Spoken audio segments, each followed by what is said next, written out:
How does a travel workshop differ from a regular course? To state the obvious, in a travel workshop, you are traveling while leading students.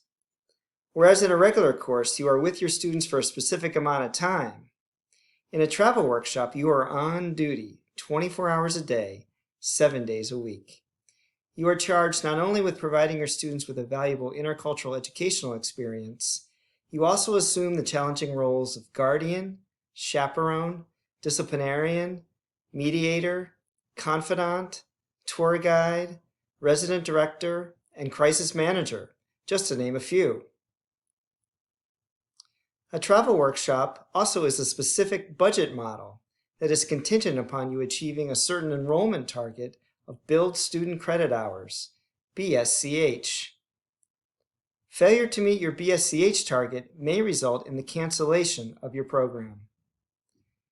In a travel workshop, a program fee is typically charged to pay for student expenses, while tuition is charged to pay for faculty expenses.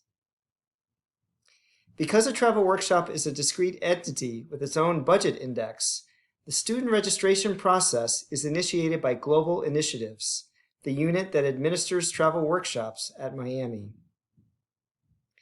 Historically, faculty have used travel workshops as innovation laboratories to offer their students unique intercultural learning opportunities otherwise unavailable at Miami.